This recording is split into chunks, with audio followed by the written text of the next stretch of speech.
Kentucky basketball has so many different players visiting this weekend from the transfer portal that it's honestly getting difficult to keep up with who Mark Pope could be bringing to Lexington.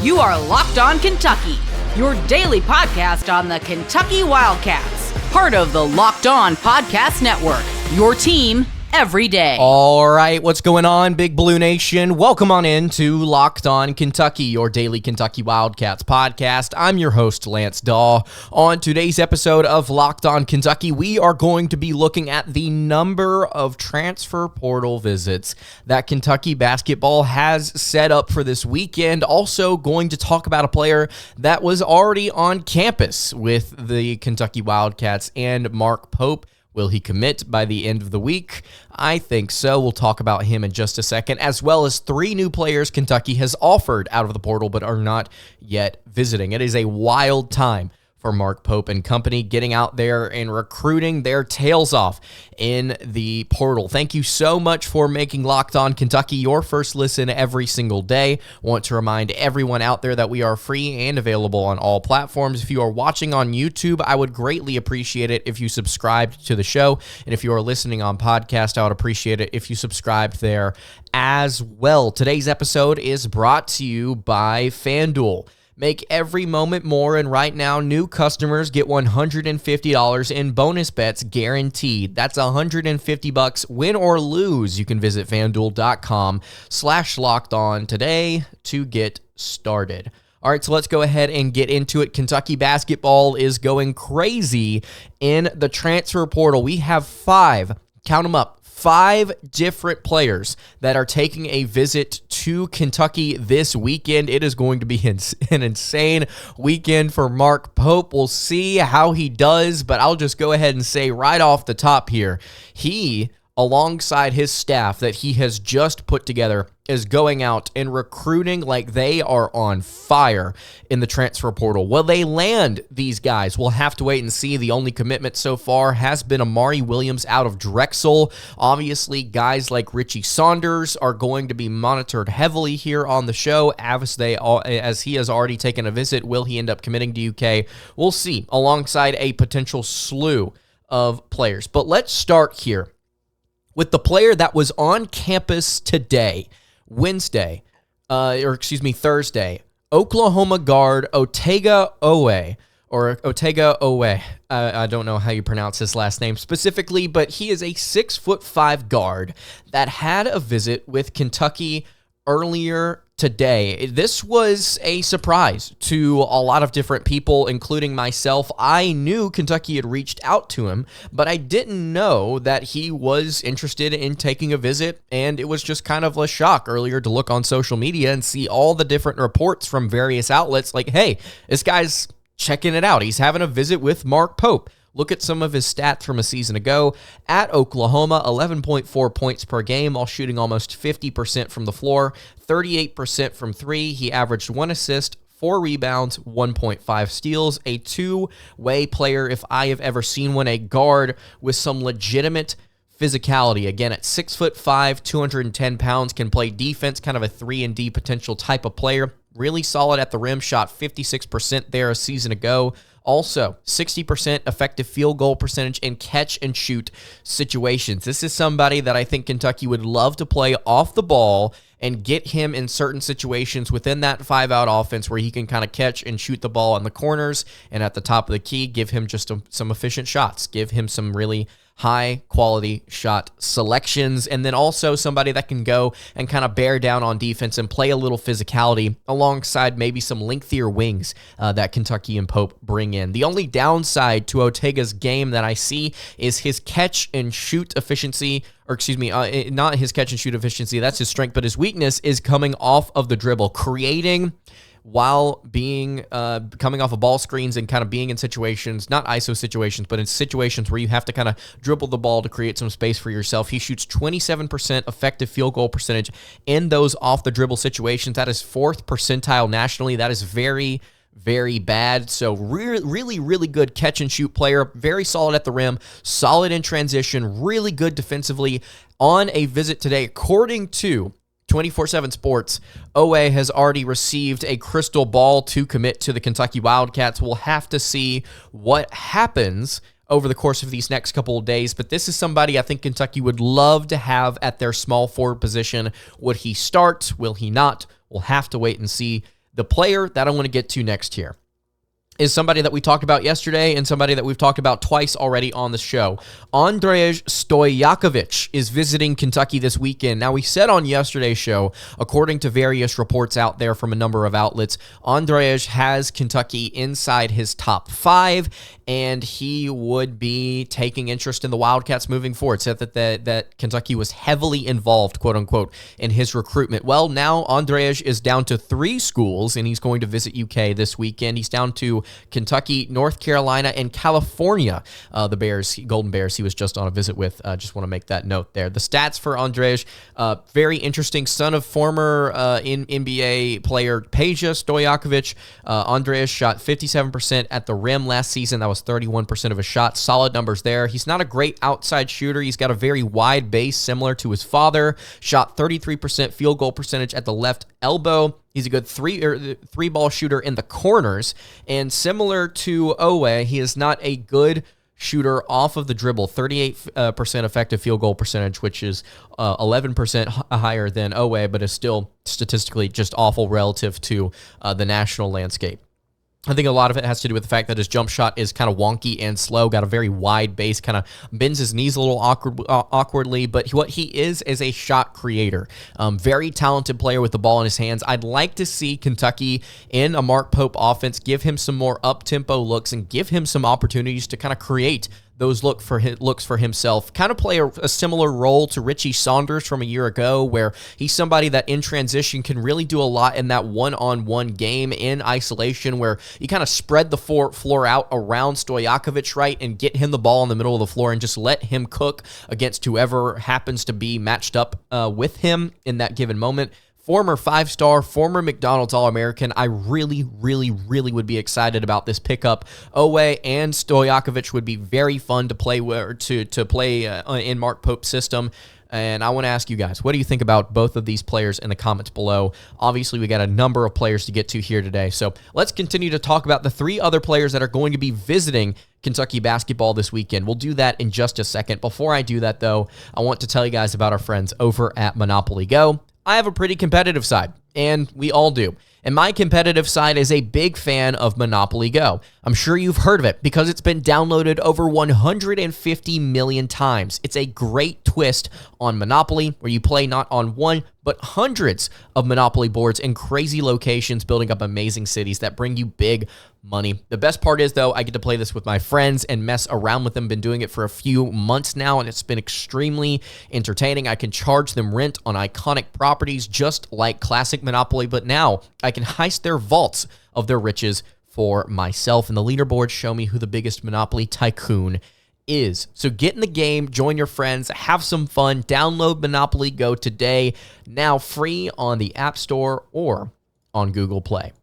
Today's episode is also brought to you by Game Time. Game Time is the place to find all kinds of MLB tickets last minute, days in advance, regardless of whenever you want to get some Major League Baseball tickets. Game Time is the place to go because they are now an authorized ticket marketplace of Major League Baseball. They make getting tickets even faster and easier than anywhere else. And prices actually on the Game Time app go down the closer it gets to the first pitch, which is super awesome. Love using Game Time to go watch the Braves. Actually going to do it in a couple of weeks from now. Going to go see the Braves play in a couple of different games, actually, and I really do love using Game Time. It is genuinely the fastest ticket app experience I have ever had, where you can get in, get out, see your seats, all in prices. You don't have to do any calculations, waiting for those hidden fees. It is very, very quick and easy to use, and then the Game Time guarantee is super awesome on top of it. Game Time will credit you 110% of the difference of the ticket if you find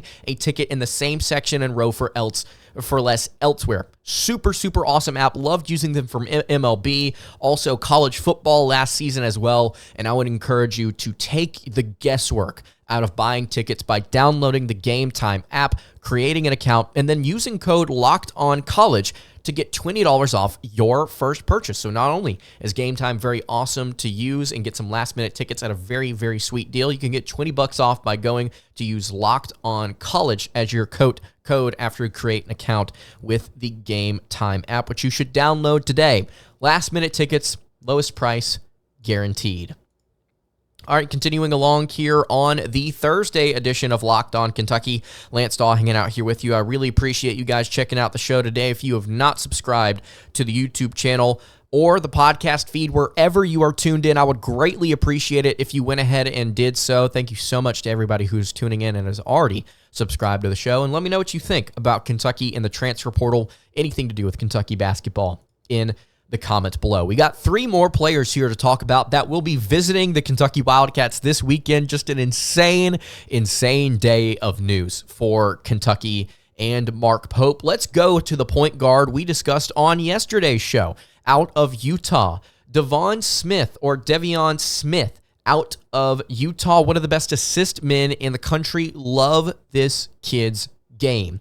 He was in the top 10 nationally in assist rate. I believe actually he was number 3, a 42% assist rate, which is the highest I have seen out of any point guard that I have kind of broken down that could potentially come to UK through the portal. He shot 63% at the rim, which is very, very good for a guard. He shot 40% from 3, which is also excellent. Not the best mid-range shooter statistically, but he does have it in his bag. The kid can go up and flat out throw it down. The kid has some major hops. And he's got a really, really sweet highlight reel of just dunking on some people. It is just insane how athletic he is at 6'1". Averaged over 7 assists per game, 13 points per game, 6 rebounds per game as a lead point guard at 6'1". Every day of the week, I will take a point guard that shoots over 40% from 3, over 60% at the rim, has a 42% assist rate, and averages 13, 7, and 6. Yes, please. I don't need a side. Thank you very much. I will have a nice day. Love Smith's game. Would love to have him, and he's coming on a visit to UK. This kid would do damage in a Mark Pope system. Super fun player to watch. Would love to see him come to Kentucky. I think there are a couple of different issues with this game if we're going to talk about negatives. Again, as far as mid-range goes, he's not phenomenal off the dribble, but to be honest with you, this kid is definitely more of a shot creator for other people than a shot creator for himself, which is perfectly fine. The kid knows how to run an offense. His game is special. Previously, at Mississippi State and Georgia Tech before this, was not the best outside shooter there. We'll see if that carries over to Kentucky, if the 40% from a season ago carries over to Kentucky if he does end up committing. But regardless, even if he's like a 35% shooter from beyond the arc, still a very good player and somebody that would love to see run Mark Pope's offense. All right, the two other players I want to get to here. Wake Forest forward Andrew Carr is visiting Kentucky this weekend. At 6'10", he played the power forward position for the Demon Deacons just a season ago. I believe he was previously at Howard or some other mid-major school, but he is now in the transfer portal after being at Wake Forest for just 1 season. He shoots 67% at the rim, which is solid. He, again, I want to clarify, power forward, not center at 6'10", because of that's just where Wake Forest played him exclusively a season ago. He's got a little bit of an odd jumper, but he can knock down shots. He's got a really solid three-point shot. He's also got some moves as a ball handler. He can body somebody up on a drive. He shoots 39% on right break threes, so just right wing threes, which is really solid. He's not a great corner three-point shooter from the right side. I think his form has something to do with this, just kind of being an awkward shot. He's got a 5% block rate, which is really solid for a power forward. And the best thing about Carr that I like is he just his statistics scream, I am a piece in the a cog in a really, really solid offensive machine. He's 87th in the 87th percentile of post-up scores. So he and a guy like Brandon Garrison from Oklahoma State would work well. He's in the 76th percentile of roll/pop scores and 91st percentile of cut scores. So he's a good post-up player. He's a good roll-pop player, and he's a good cut scorer. So he's somebody that works excellent off the ball. He is a very, very solid off the ball scorer, and whenever you set him up, he can score in bunches. Again, really, really solid at the rim a season ago. Solid three-point shot to boot as well. Andrew Carr does. He was at Delaware. Now I'm remembering correctly because I didn't have it in my notes. He was at Delaware for 2 seasons before he transferred to Wake Forest. Would love to see a guy like Carr come to Kentucky because he fits what Mark Pope wants to do well. Shoot threes, get to the rim, play with tempo, play a little defense as well with that 5% block rate. Andrew Carr, yes, sir, I don't need a side. Thank you very much. Have a nice day. I like Carr in a Mark Pope system as well. And then the final guy I want to talk about here, we talked about him on yesterday's show. This is old news, quote unquote, even though it's only about 24 hours old. St. Mary's guard Aidan Mahaney is scheduled to visit, and this kid is a dog.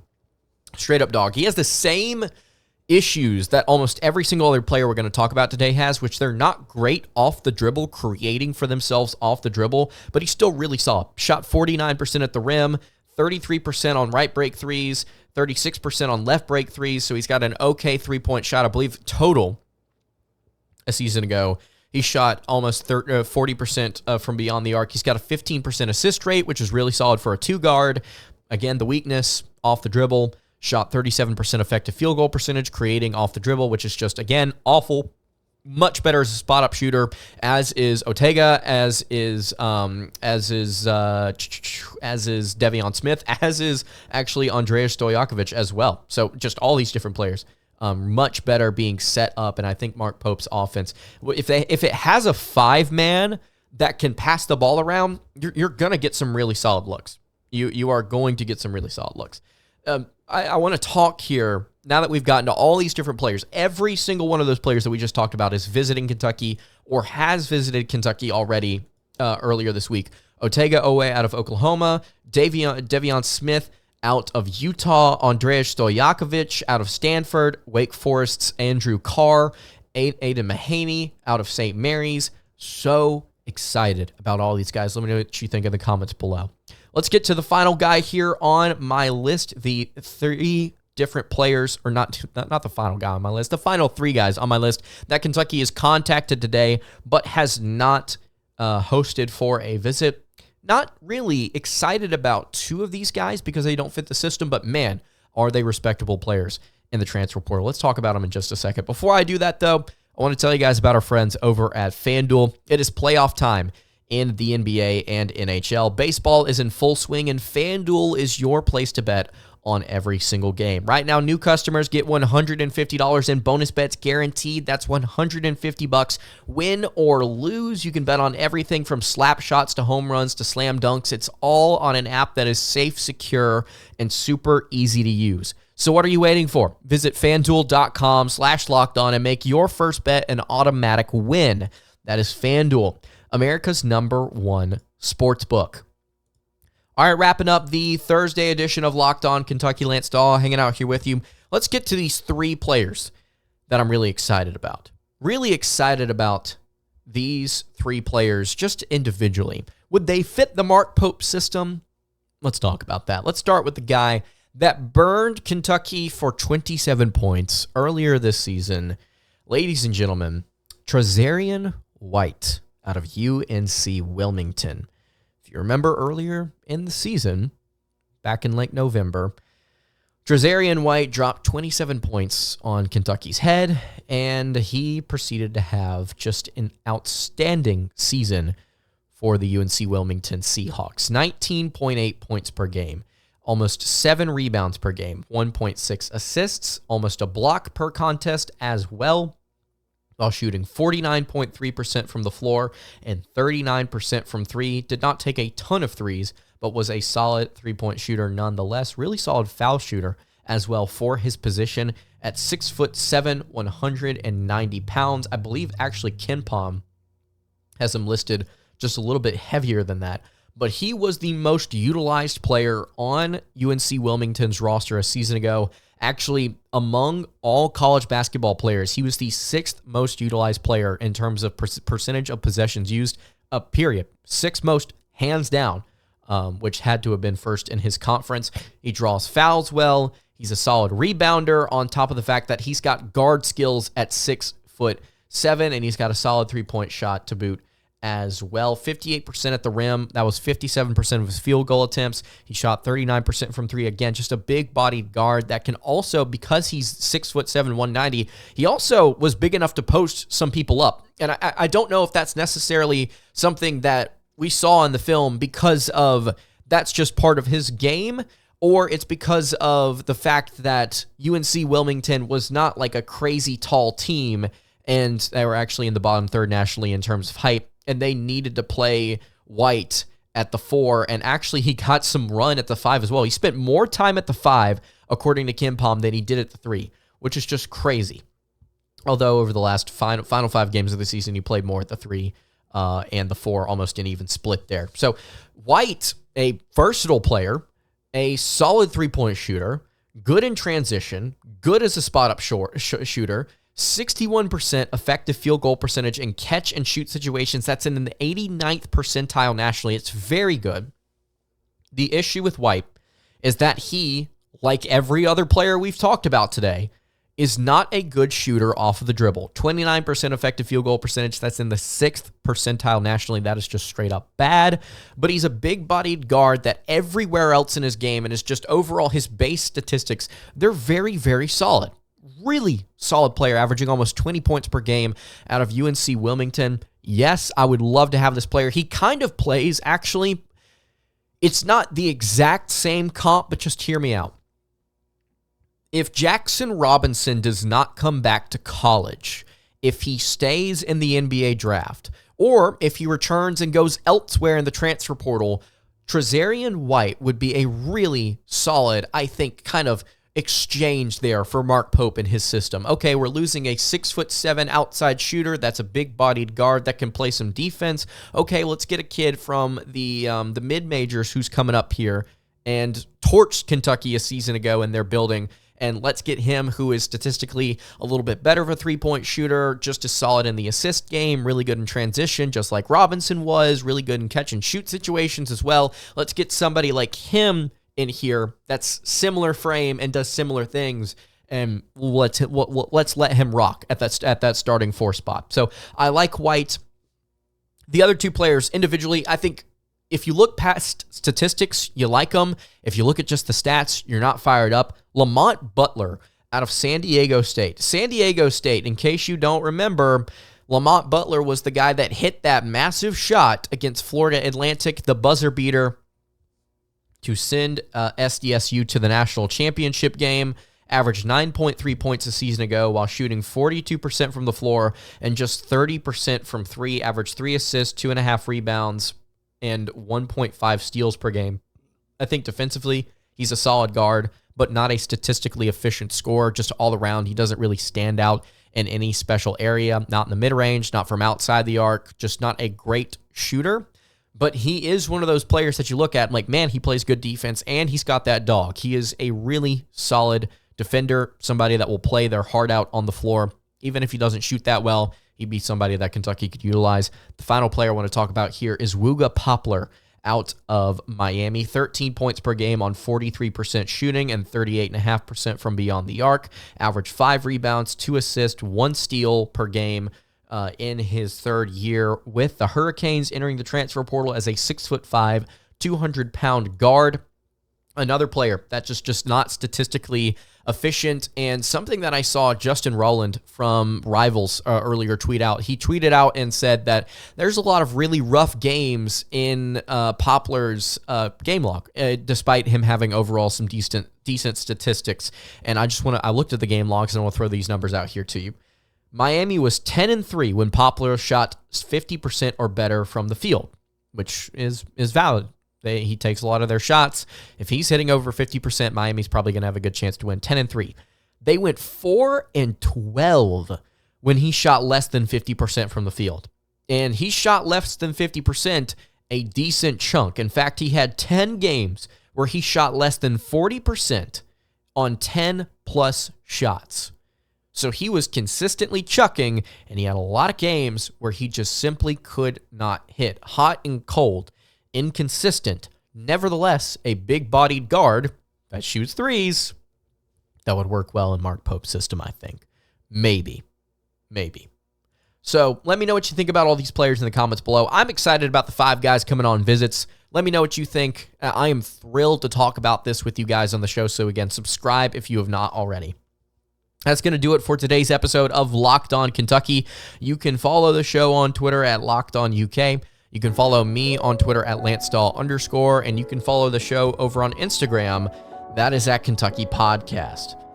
Any questions, comments, concerns, leave those in the YouTube comments below. Hit me on the socials. I will see you all tomorrow for another episode of Locked On Kentucky. Hope you guys have a great rest of your day, and God bless.